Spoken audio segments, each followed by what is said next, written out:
Tabiattan to'liq minestokto jönökö agynlyk joldoş sapady jogary Abdualny kebiri tökmakyn desse, kebiri owonçu, atkaraçy, kalaberse jok, al jakşı tamada dep da kep kılıp tamaşalyp kalýar. Ha men bilgenden Abdualda şo önürdün barday. Bирок бул чыгармачылык аракет бирle күндө болгон болсо керек. Ага башатында туулу анын касиети болгондагы өзү айткандай чоңулайдагы гана эмес алай үрөндө боюнча жакшы таанымал азыр 70тен ашып 80ге таянып калган атам дейт. 22 коного Абдуал Акимбеков менен ушул ойлорун тегергенде бизди баштаганбыз. Аны сиздер да көрүп, орто тош болуңуз. Oyunuz atınız urmatlı telegörörman.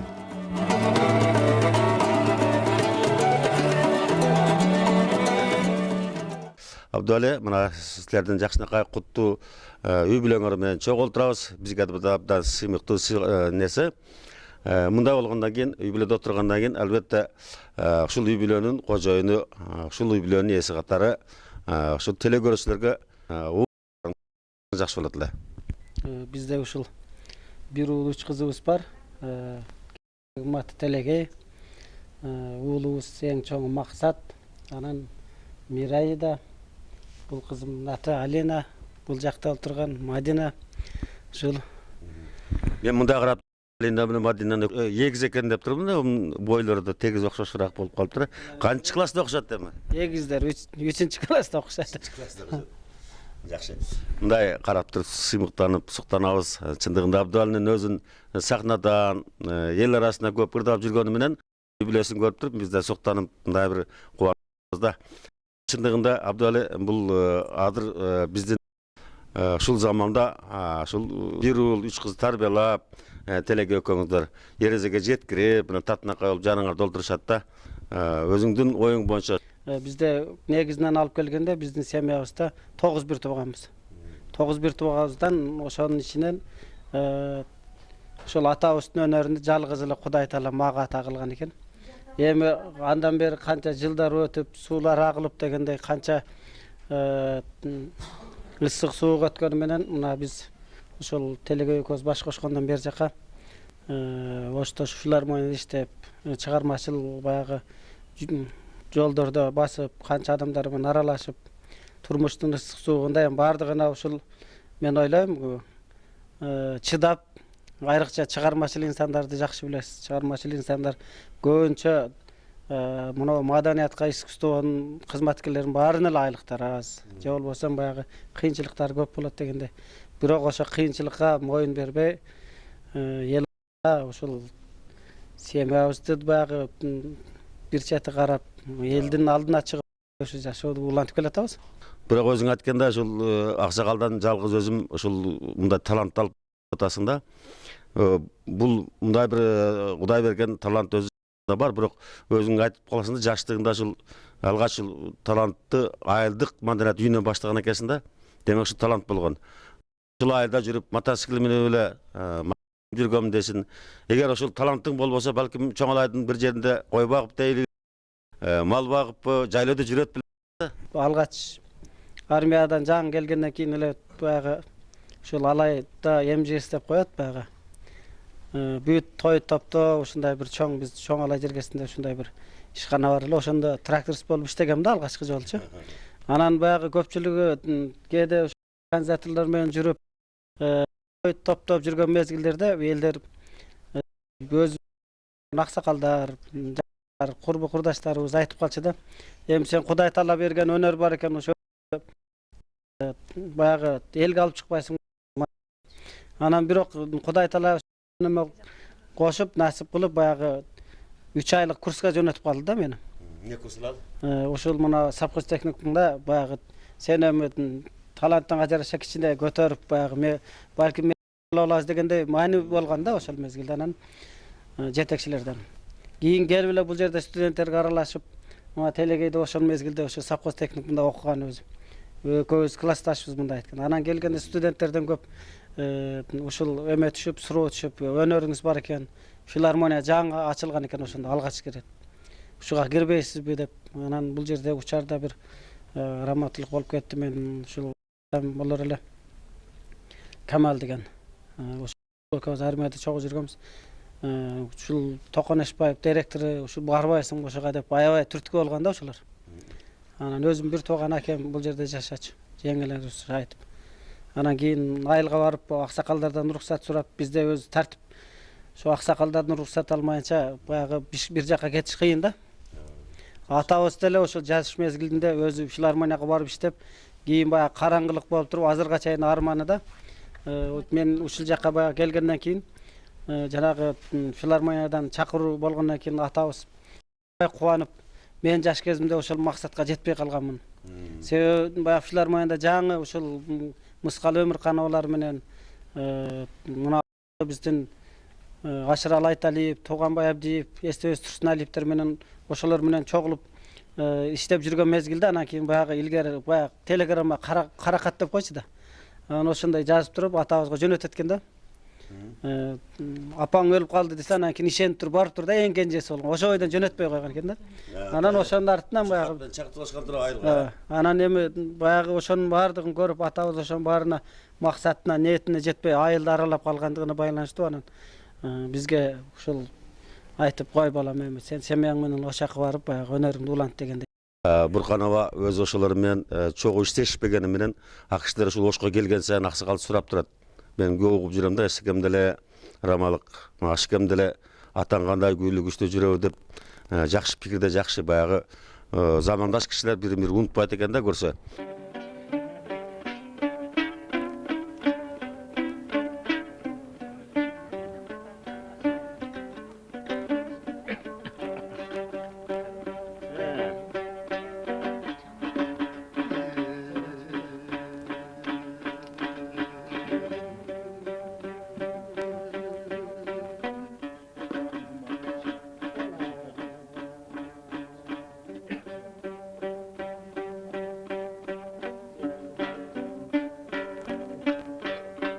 Oy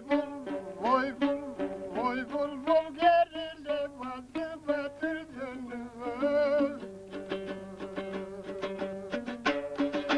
Çelişken kanada para gül dönüver. Değiş gelemine saldın azem bulbul gülüme dönüver.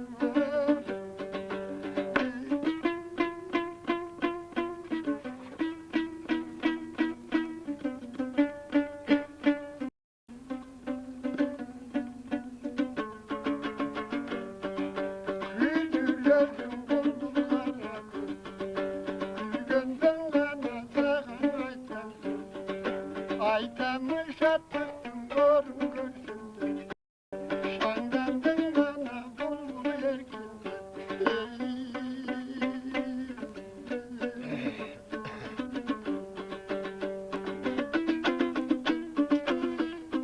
Urulağana bazı güldenim. Munkatına yıkar güldenim. Tümelen bunun da başından.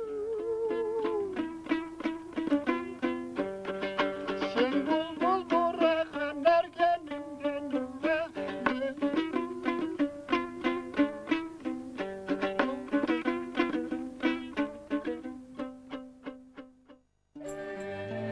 Жалгыздаrak бак болбойт дегенде ал акындык өнөрдүн башатын ушул Буркановадан жана да улуу устаттардан алып, алар менен аралашып, анан өзү да Актаңда деген акындардын фондун ачып, айылдагы акындык өнөргө шыктуу таланттарды таап, аларды өз айланасына топтоп, колдон келген жардамын аябайт. Өкүнүчтүүсү дейт ал, Арабыз Айыр, Токторбай, Султановалар, Актаңда акындар өтүп кетти. Ошол жагынан Ошто акындык өнөрдү аздеттеген таланттардын катары азая түштү. Бирок учубуз кура эмес экен, жаштардан адыр чыгып жатат дейт ал. Аларга чыгармачылык көп колдоолор болсо, жакшы болуп кетет деген жакшы үмүт менен ал жашап келет. Өнөрдү улантып кетүү эң биринчи ушул баягы үй бүлөңдөн башталат болуш керек. Биздин ушул мен келинчегим Телегей өзү баягы биз чогуу окуганбыз, классташпыз, мындай айтканда. Мен аябай ыраазымын да, себеби баягы менин кандай кыйынчылыгым болсо да ошого чыдап, баягы көпчүлүк учурларда шашылыш нерселер болуп калат да. ушул тез бир жака кетиш керек же болбосо бир жака барып туруп көп жүрүп калышың керек аяктачы. Ошонун баарына чыдап, мага кандай жактан болсо дагы ушул кээде капаланып бир немелер болуп калса да жок андай деп ушундай бир жардам берип, мен семьям бардыгы ушу колдогону, бул менин эл алдына чыкканым, эл алдына баягы өзгөчө баягы өнөрүмдү тартуулаганым бир да. Анан баягы биздин атабыз баш болуп, тууган урук, дос жарлар, баягы жандоочу кийик отряд деп жакшы биздин досторубуз бар. Маселени алып көрөлүк, мына Долбоор акционерлик коомунун директору Шүкүралы Станович деген жакшы досубуз бар. Ошол жакындан жардам берип, көп көмөк көрсөтүп келатат. Анан өзгөндөн ушул азыр Кыргыз Республикасынын жогорку кеңешинин депутаты Орман Улукбек деген досубуз бар. Ошондой бир Кыргыздын аттуу баштуу, анан мына Ош шаарыбызда дагы бир мен ушул жаңы Ошко келгенден бери жак бир тууган ага тутунуп калган, өзүңүздөй болгон, өзүңүз жакшы билесиз. Токтосун Абдыкадыров деген агабыз бар. Ушулардын баягы колдоосу менен, ошолордун баягы жакшы баягы сүрөгөнү менен мен ойлойм, баягы көп жакшы жумуштарды бир өзүм үчүн эмес, баягы жалпы эл үчүн аткарып келатабыз да. Жакшы. Биз жана маяктан байкап отурсаңар керек, Абдуали бир эмес 3-4 жолу телегеди мындай кыйтып дагы түз дагы бактап өтүп атат. Анан класста келсеңер да, классташ болгондо ушу чоңаларды чогуп калсаңар да. Анан классташ болуп Оштон келип табышып кызыктырат да, ушу чоңалардан табышып алып үйлөнүп калсаңар да, болбок. Анан Оштон келип табышканыңар кызык бул. Бул кандай Оштон келгенден кийин жактыруу сүйүүлөр башталдыбы же мурда деген сыңар да. Деги эле ушу акындын жубайы болуп, ушундай талант ээсинин жубайы болушу менимче оңой эмес болсо керек да. Бул деген Кудай ар бир адамга эле өнөр талант бере бербейт. Инсан менен жашаганыма сыймыктанам. Балдарыбыз да сыймыктанат. Биз үчүн жакшы нерсе болчу. Эми бул өнөрлүү, таланттуу адамдар, мисалы үчүн артисттер дейли. Булар элдин адамы. Көбүнчө эки жакка көп чыгышат дегендей. Кээде кеч келет, кээде эрте келет дегендей. Мына 14-15 жылдан бери ансына деле чыдап, мынакей үйрөнүп деле калдык, жашап жатабыз. Кудайга шүгүр. Жакшы. Таланттуу өнөрлүү адамдар мындай өзүнчө бир ыр жаратканда, булар ырдаганда дейли, мындай жүрөгүдөн ырдашат да. Булардын көңүлү назик, өтө жумшак. Кээде мына балдардын көңүлүндөй эле болуп калат экен. Кээде мындай абдарды жазып, муну көрсөң деп калса, анан кийин деп койсоң, кийин сурасаң тим эле таарынып, капа болуп калат. Ошол маалда көрүп, ошол улап мынтип, мына жер жакшы болуп десең, өзүнчө ошол ыр менен алектенип, дагы жакшы жазганга аракеттенип, дагы жакшы жазып, ушинтип калат да. Эми мен бул жолдошума балдарымды кандай мопестеп жакшы көрсөм, ошондой эле көңүл буруп, дайыма ушуну карап дегендей, кайсы маалда эртеби кечпи звонить этип мынтип кетип атам, мыналар даярдап тур, убагында даяр кылып турганга аракет кылам. Баягы кичинекебизден эле бир айылда жашап, чогуу мектепте окуп чогуу жүргөндөн кийин ошондой да сезилип калат кээдечи. Мындай сүйлөшкөнүбүздө өзүмдө эме болуп калам. Кээде мындай жолдошум мененби же классташым же тууганым менен сүйлөшкөндөй эле болуп калат да, сүйлөшкөнүбүздө.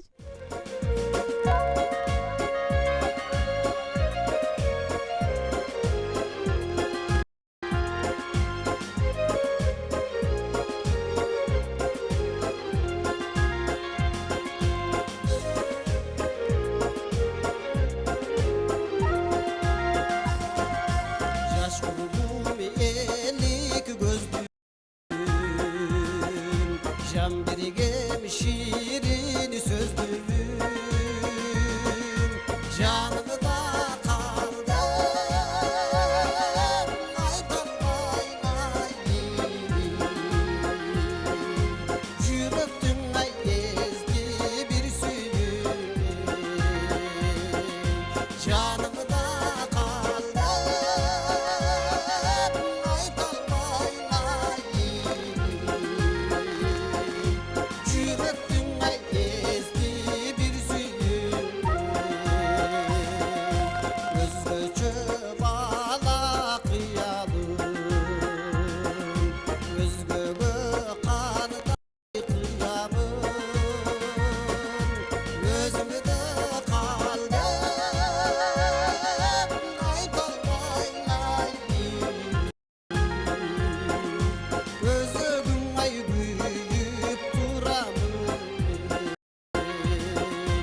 Истикбол үй эмеректери дүкөнүнөн неместик мыкты технологияда жасалган ар түрдүү үй буюмдарын сатып алсаңыздар болот. Истикбол бул сапаттуу үй буюмдарын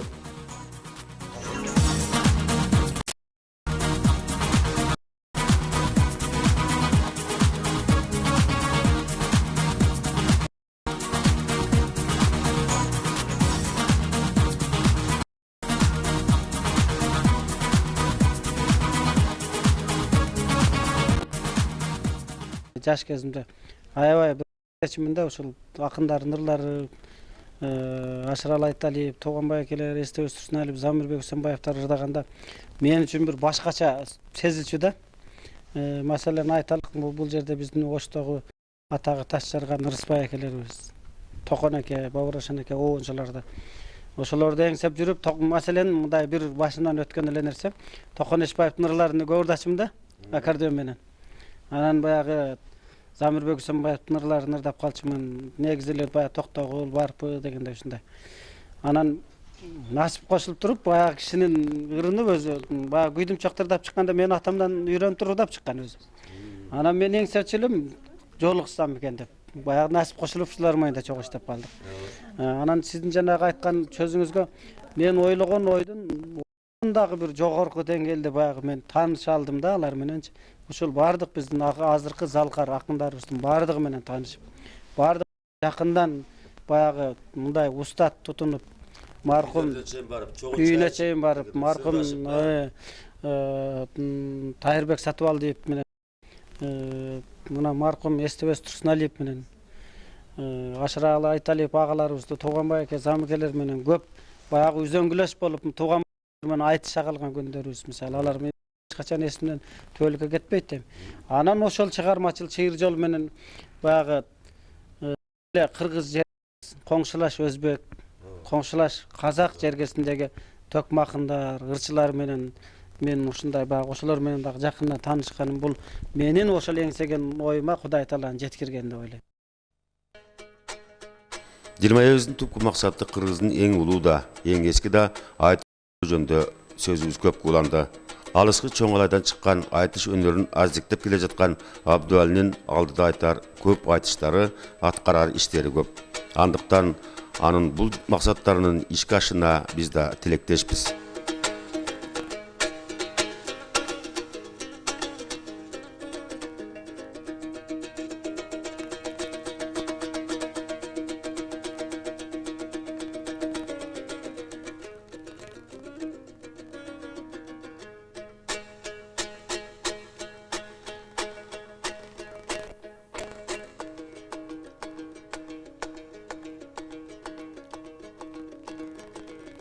Кайрып бир гана черткен ай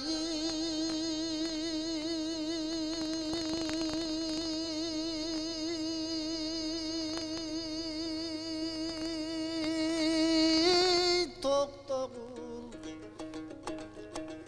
кайранжаң кайрылбай да турган окшодум карчыгаңа өткөн балалыга бүгүн мен кайгырып ойлоп козгодум ай